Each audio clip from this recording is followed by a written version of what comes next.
Hello students, welcome once again in our YouTube channel and today we are going to discuss about the properties of determinants. आज हम determinants की property के बारे में और उसके एप्लीकेशन के बारे में पढ़ने वाले हैं। तो इस सेशन 2020-21 के लिए जो प्रॉपर्टीज ऑफ डिटर्मिनेंट्स का एक्सरसाइज है वो काट दिया गया है, यानी एक्सरसाइज 4.2 एनसीईआरटी से आपका कट चुका है, ठीक। और बाकी साइड बुक्स में वो दूसरे एक्सरसाइज हैं, तो आप देख करके वो काट देंगे। अपने प्रॉपर्टीज ऑफ डिटर्मिनेंट्स काट दिया गया है। अब हमें एप्लीकेशन ऑफ डिटर्मिनेंट्स के बारे में पढ़ना है कि डिटर्मिनेंट्स का हमारी लाइफ में क्या यूज है, क्या एप्लीकेशन है, ठीक है।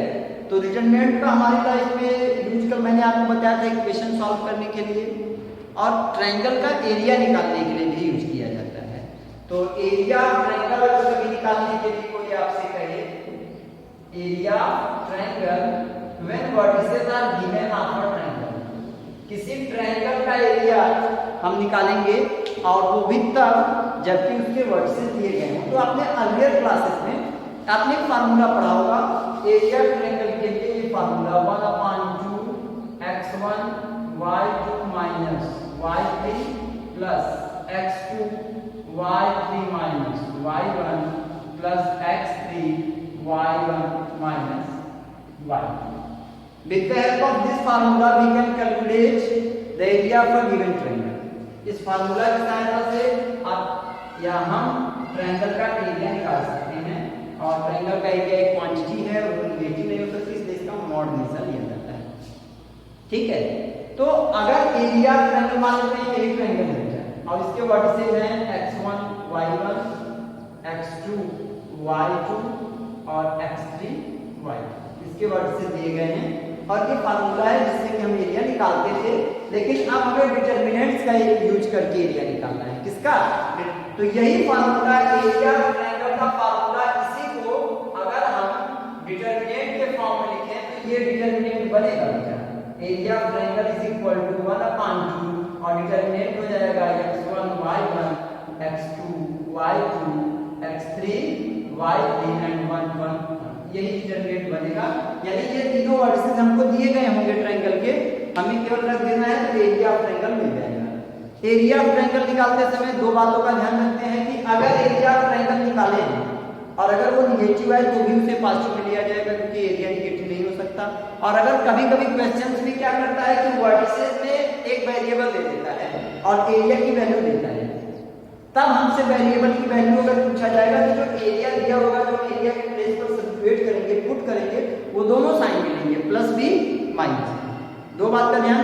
और आपको पता है कि अगर तीन पॉइंट कोलिनियर हो जाए, एक स्ट्रेट लाइन पर अगर लाई करते हैं तो इनके द्वारा बनने वाले ट्रायंगल का एरिया 0 हो जाएगा, यानी ये पूरी की पूरी वैल्यू बराबर हो जाएगी 0 की। तो 3 points will be collinear, 3 points कौन से x1 y1 x2 y2 and x3 y3 will be collinear, ये कैसे होंगे? कोलिनियर होंगे if, क्या बेटा, कि इनके द्वारा बनने वाले ट्रायंगल का एरिया 0 है। क्योंकि अगर वो स्ट्रेट लाइन है, स्ट्रेट लाइन का है तो कभी ट्रायंगल बना ही नहीं सकते, और जब ट्रायंगल नहीं बनेगा तो उसका एरिया 0 आएगा। यानी ट्रायंगल का एरिया 0 आएगा तीन कोलिनियर पॉइंट्स के लिए। तो 1/2 0 हो जाएगा, यानी केवल लिख देंगे x1 y1 1 x2 y2 1 और x3 y3 1 is equal to 0। आई बात समझ में? अच्छे से समझ में आ रही है? तो यही दोनों फार्मूलों का यूज करके हमें एक्सरसाइज 4.3 सॉल्व करना है। और बहुत सिंपल है सॉल्व करना, बहुत टफ नहीं है, बस फार्मूला रख करके सॉल्व कर देना है, ठीक। कॉन्सेप्ट मैंने आपको पढ़ा दिया है। तो आइए एक्सरसाइज 4.3 सॉल्व करते हैं। उसके पहले ये दोनों फार्मूला राइट कर लीजिए अपनी कॉपी में।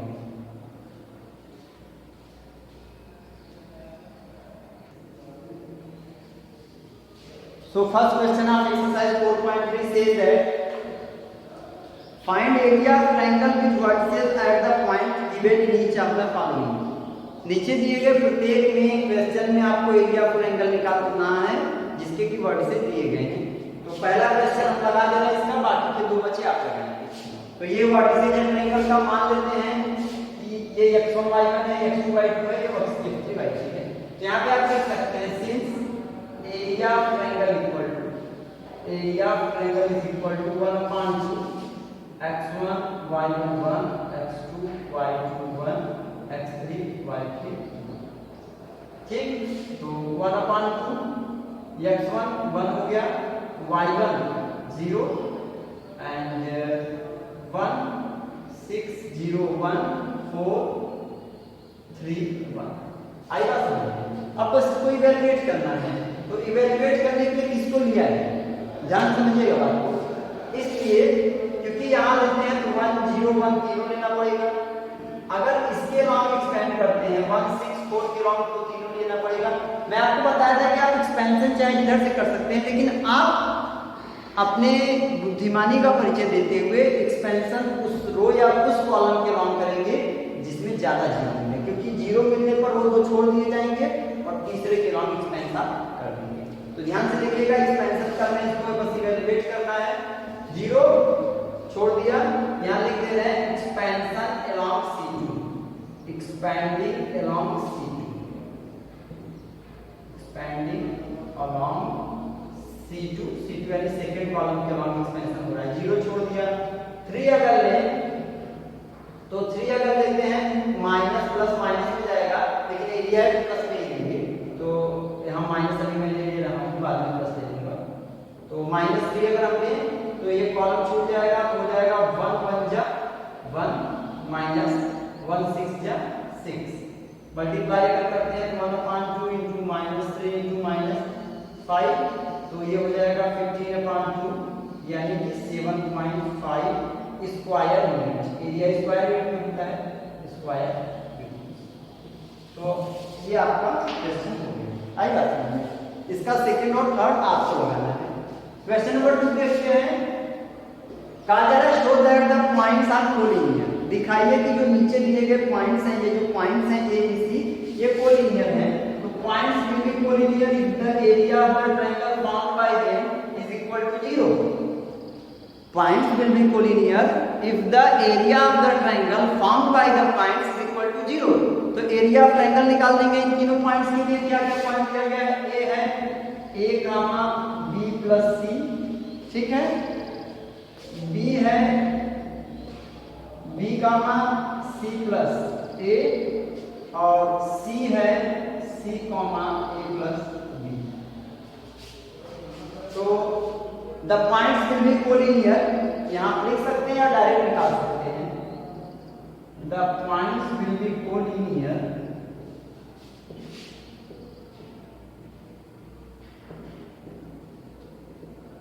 if area of triangle is equal to 0, यानी कि determinant of x1 y1 x2 y2 1 और x3 y3 इक्वल टू 0 आए। तो चलिए सॉल्व करते हैं उसको। रख दिया, मान लीजिए हमने क्या a b plus c 1 b c plus a 1 और c a प्लस b 1। चाहे जिसके लॉन्ग एक्सपेंड करेंगे कर सकते हैं, क्योंकि यहाँ 0 है ही नहीं। तो चलिए a ले लेते हैं, a लिया तो इससे रिलेटेड रो कॉलम छूट गई। मल्टीप्लाई हुआ c प्लस a से 1 में, वही माइनस 1 से a प्लस b में, तो वही यहाँ पे लिख दिया। ठीक, फिर माइनस b प्लस c लेंगे, क्योंकि ये प्लस एक माइनस चलता है, आप सभी को पता है। तो b प्लस c लेंगे तो ये छूटेगा कॉलम b से 1 में यानी कि b, और c से 1 में यानी कि माइनस। ये हो गया हमारा b माइनस c। अब कितना लेना है? +1 लेना है, ठीक है। 1 लेंगे तो ये रो और कॉलम छूटेगा, तो b से a प्लस b में, b से a प्लस b में हो जाएगा b into a plus b minus c से c प्लस a में, तो c और c प्लस a। सॉल्व करते हैं आगे। तो a ब्रैकेट ओपन कर देंगे तो जाएगा c plus a minus b minus b plus c से b माइनस c में, तो b square minus c square हो जाएगा, और प्लस 1 b से a में ab, और b से b में b स्क्वायर, c से c में तो c स्क्वायर, और c से a में तो a से। यहाँ ध्यान से देखिए, माइनस से प्लस a कट गया है, a से c में ac, a से b में a, माइनस b स्क्वायर यहाँ पे और minus minus plus C square और A B minus B square minus C square minus A C. तो चलिए इसको करते हैं अब। यहाँ पे b into B plus B square आएगा, बी स्क्वायर और बी स्क्वायर कट गया, सी स्क्वायर कट गया, ए बी कट गया और ए सी कट के टोटल वैल्यू 0 आ गई। किसी भी क्वेश्चन में आप लोग ये ऐसे कर सकते हैं, ठीक। अब क्वेश्चन नंबर 3 हम देखते हैं, करें फाइंड वैल्यूज ऑफ के, वैल्यूज ऑफ के यानी के की कई वैल्यूज आएंगी, एक नहीं आएगी, 2 या 2 से ज्यादा वैल्यूज आएंगी।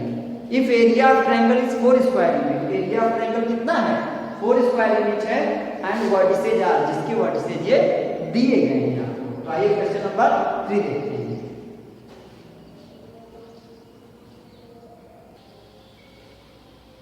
तो क्वेश्चन नंबर 3 में एरिया ऑफ ट्रायंगल कितना दिया गया है 4 स्क्वायर यूनिट है।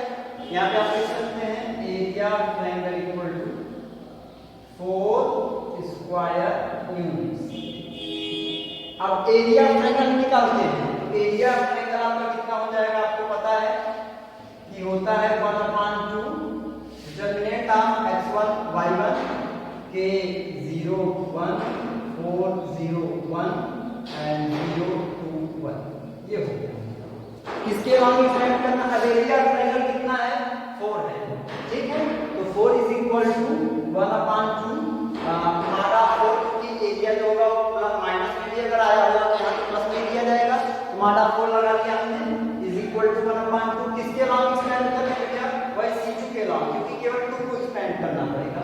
तो expanding along C2, expanding along C2 के लॉन्ग एक्सपेंड कर रहे हैं, तो C2 के लॉन्ग एक्सपेंड करेंगे तो 2 लेंगे तो ये छूट जाएगा, ये 2 क्या बचेगा k से 1 में यानी कि k और 4 से 1 में यानी -4, ठीक है।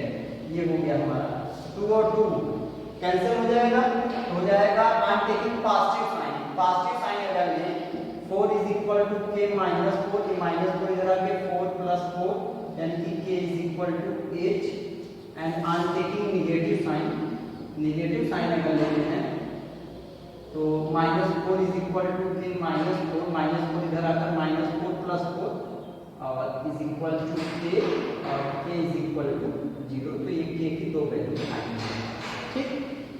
इसी तरह से तीसरे का सेकंड भी आप कर सकते हैं, ठीक। अब हम क्वेश्चन नंबर 4 स्टार्ट करने जा रहे हैं, ध्यान से देखिएगा। क्वेश्चन नंबर 4 में, क्वेश्चन नंबर 4 में कहा गया है find equation of line joining 1, 2 and 3, 6 using determinants.